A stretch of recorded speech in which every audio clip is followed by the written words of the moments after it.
Welcome to Religion Story YouTube channel. Don't forget to like, comment, and subscribe. Thank you. Heavy rain poured down that night. Behind the taxi's front window, fogged with condensation, Andre, a taxi driver, watched the slick and dark road with weary eyes. It had been a tough day. Few passengers, meager earnings, and his mind raced with worry over the unpaid electricity bill at home. He pulled his taxi over to the side of the road for a quick rest when someone tapped on the window. An elderly man stood there, wearing a long robe and a white cap. His face was serene, and though drenched, he offered a warm smile. "Excuse me, sir," the old man said politely. "Could I get a ride to a small mosque just down the road?" Andre nodded without saying much. He was used to strange people, especially on nights like this. But something was different about this old man. Somehow, his voice alone brought comfort. Throughout the ride, the old man said little. He simply bowed his head and recited something in a language Andre didn't understand. But the tone was soothing. Then, as the taxi passed over a large puddle, the wheels got stuck. The engine died. Andre slammed the steering wheel in frustration. "Great! Just what I needed," he muttered angrily. The old man was silent for a moment, then calmly said, "Let's push it together. God willing, it'll work." Andre glanced at the rearview mirror. "You sure you're strong enough, sir?" "When we intend to help, strength will follow," he said with a smile. So both stepped out into the rain and, with much effort, pushed the taxi out of the puddle. Strangely, though the man looked frail, he didn't seem tired at all. It was Andre who ended up breathless.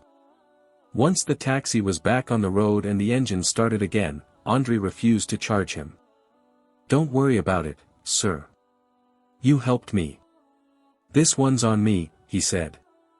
But the old man shook his head. He pulled out a crumpled bill and gently slipped it into Andre's pocket. "Never reject a blessing. This isn't just for the fair, it's to remind you that good intentions often return in unexpected ways." Andre could only watch in confusion as the man got out in front of a small building that turned out to be a mosque. Before entering, he turned and said, "Come by here next Friday. I'd like to have tea with you." Andre didn't know why, but he came. Friday arrived. After dropping off his last passenger in the late afternoon, Andre parked his taxi near the mosque. The old man was already waiting on the porch. He welcomed Andre like a long-lost son returning home. They sat in a small room behind the mosque. Warm tea and dates were served. On the wall stood a bookshelf filled with old books and well-kept Qurans. There was no pressure, no preaching. The man simply shared stories about his youth, his journey of learning, and the meaning of giving and receiving in life. The next week, Andre came again. And again. He started helping clean the mosque, sometimes just sitting and listening to the old imam talk to children. He never felt judged even when he smoked outside the mosque gates. The old man would simply pat his shoulder and smile, saying, "You're learning. Everyone has their time." One night, Andre's mother fell ill. He panicked. He didn't know what to do, and his money was running low. Without really knowing why, his feet carried him to the mosque. The old man listened patiently, then said, "Let's pray together. You ask your God, and I'll ask mine." That night, Andre cried for the first time in years. He didn't know why, but his prayer felt answered, not because his mother was immediately healed, but because his heart was calm, and he knew what to do. A few months later, on a quiet morning after the dawn prayer, Andre made a decision. In front of the small congregation, with tears in his eyes, he said, "All this time, I searched for God in darkness. But I found him through the kindness of an imam who never once asked me about my religion." The old imam guided him in reciting the Shahada, the Islamic declaration of faith. There was no loud celebration, just warm hugs and teary eyes. From that day on, Andre was no longer just a taxi driver. He became a friend, a listener, and even a protector to strangers. Every time he saw someone in trouble, he remembered that rainy night and the face of the old man who helped him push his taxi from the puddle. To this day, he still drives. But now, his taxi is filled with prayers and good intentions. On his rear window is a small piece of calligraphy that reads, "Guidance often comes through simple kindness." And in his heart, the light from that back seat never faded. Since embracing Islam, Andrei felt as though the world had given him a new meaning. He was no longer merely living but savoring each step he took. He began to learn how to read the Quran, haltingly at first. Each verse he recited with the old imam brought a sense of peace to his chest. But just as calm water is not always free of waves, the path of guidance is never without tests. One night, as Andrei stopped at a small roadside stall for sahur during his first Ramadan, he met a few fellow drivers he used to chat with. One of them, Raka, looked at him with surprise. "You serious, Andrei? You're a Muslim now?" he asked, chuckling. Andrei simply nodded, smiled, and replied softly, "Yes. I feel like my life is more complete now." But the chuckle turned into a sneer. "You think converting to Islam will make life easier? Dream on, bro. Soon you'll feel what it's like to be abandoned by friends, scolded by family." And Raka wasn't wrong. A few weeks later, his own sister, Yuli, came to his house in anger. "Older brother, Mom cried last night. She said you've joined another religion." "That's a harsh belief, older brother. How could you leave ours?" Andrei stayed silent. He looked at his sister and said, "I haven't left you all. I just found something that brings me peace. I'm still your brother. And I'm still Mom's son." Yuli left in tears, and since then, their communication grew distant. But Andrei didn't give up. He knew that every major change in life takes time to be accepted. At the small mosque where the old imam usually taught, Andrei began helping more. He would escort children home from Quran class, fix leaking roofs, and carry gallon water containers. Some congregants started calling him Brother Andrei. But not everyone welcomed his presence. One day, a young man with a neatly trimmed beard approached him in the mosque courtyard. "Brother, maybe it's best if you don't sit in the first row yet. It's not your time." Andrei nodded, though his heart sank. But that night, the old imam called him over. "Don't let your steps falter because of others' judgments, Andrei. Islam doesn't belong to a select group. It's a home for anyone seeking him." Time passed. The old imam grew frail. He often coughed and appeared exhausted after leading prayers. Until one day, just before Maghrib, he called Andrei. "Tomorrow, you call the adhan. And lead the supplication after prayer." Andrei was stunned.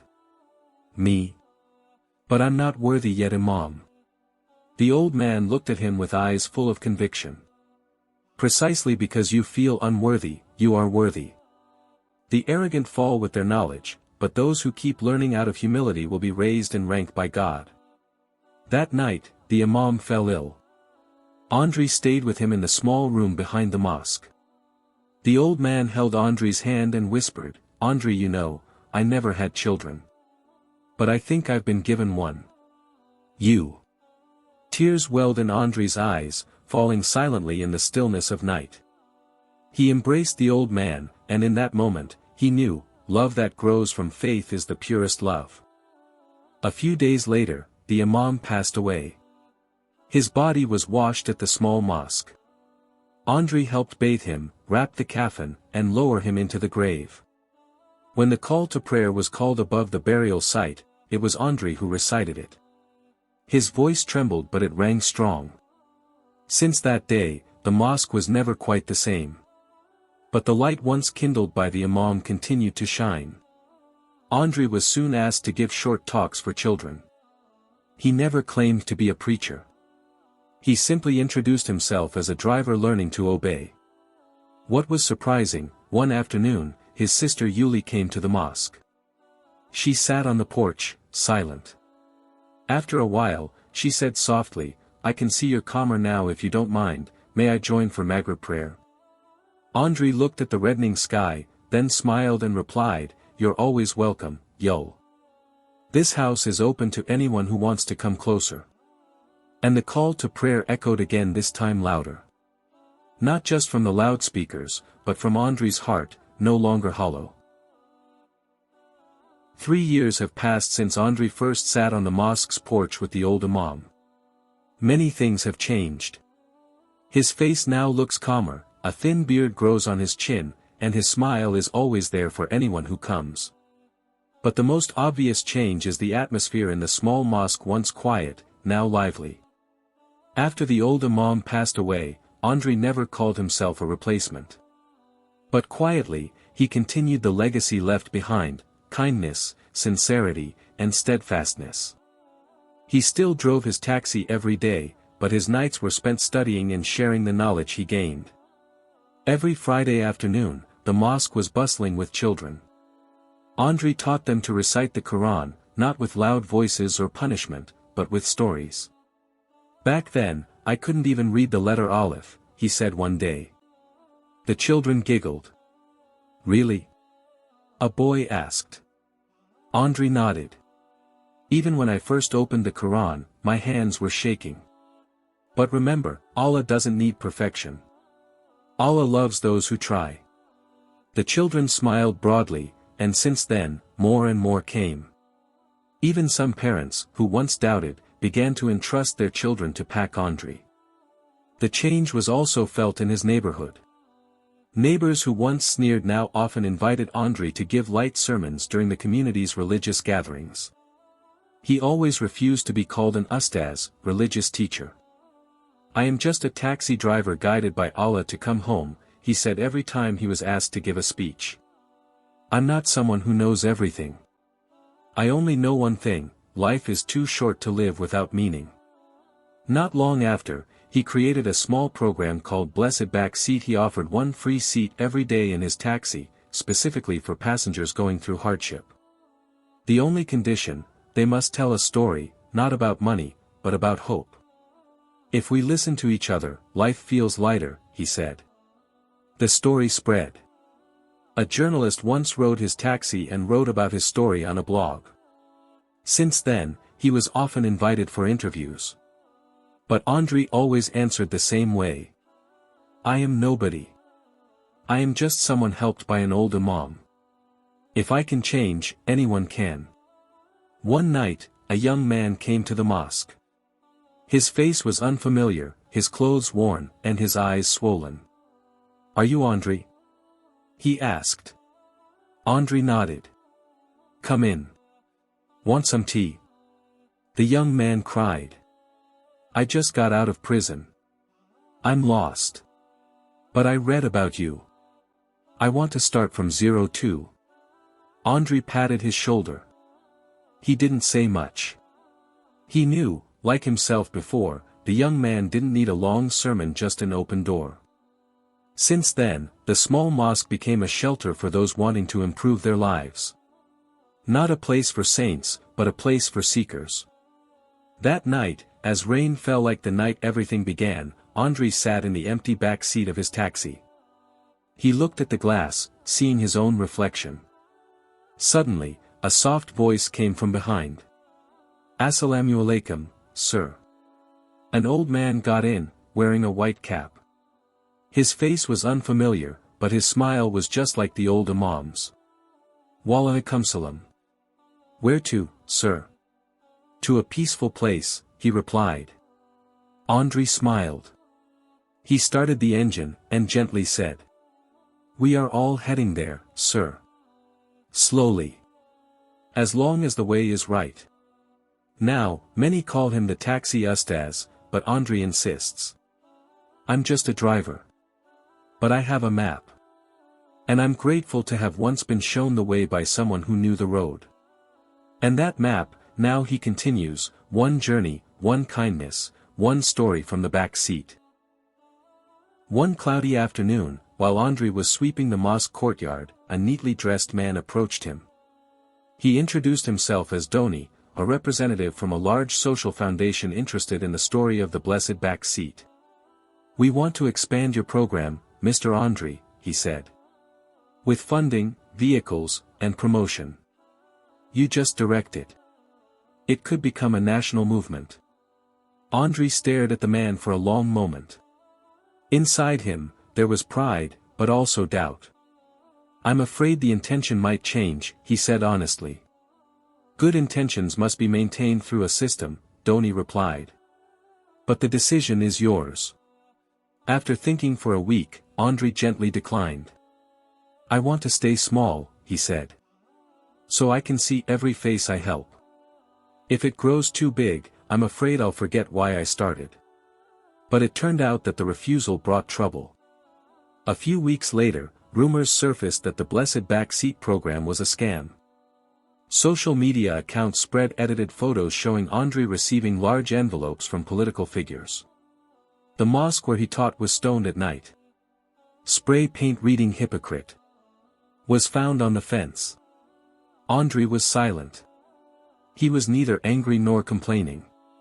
But that night, he sat longer on his prayer mat. Tears fell silently.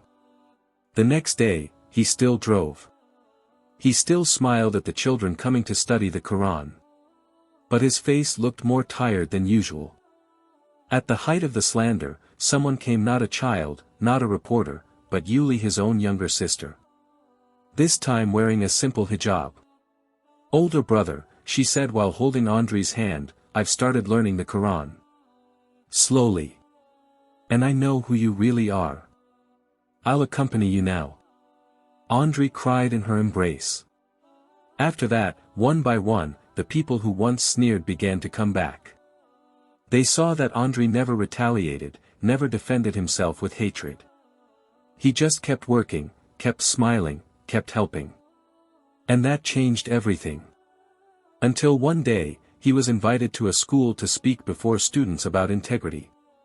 Andre stepped onto a small stage, stood awkwardly, and said, "If you want to know who I am, I'm a taxi driver. But once, I was pushed out of the mud by an old man, not physically, but spiritually. And now my task is not to preach, but to continue that push." Time went on. The children who once learned Quran now grew into teenagers and began filling the mosque. Yuli opened Quran classes for young mothers. The mosque was no longer small in size, but because its heart was wide enough to accept everyone. One Friday night, Andre sat in the back seat of his own taxi, empty, like at the very beginning. Suddenly, someone knocked on the window. A shabby young man, with an anxious face. "Sir, I have no fare. But I need a place to talk." Andre opened the back door, and with the gentle voice he once heard from the old imam, he said, "Come in, son. My taxi isn't an ordinary taxi. This is a place for people who want to find their way home." And that night, the journey began again, like a circle of kindness that never breaks. Time rolls on without ever stopping. Andre has now entered his old age. His hair has turned white, his skin wrinkled, yet his eyes still shine with the same spirit as before. The back seat of his taxi, once full of stories, he has now left behind, replaced by a small cane and a simple house near the little mosque he used to care for. Although he no longer drives, Andre still shows up every day at the mosque. He is not just a role model, but like a pillar that soothes the soul. The children who once learned to recite Quran from his voice have now become teachers, preachers, and even social activists who raise the name of that small mosque. Every morning, Andre sits on the mosque's porch, accompanied by Yuli, who has now become the imam of that community. They often laugh together, reminiscing about the hard times that now feel like fairy tales.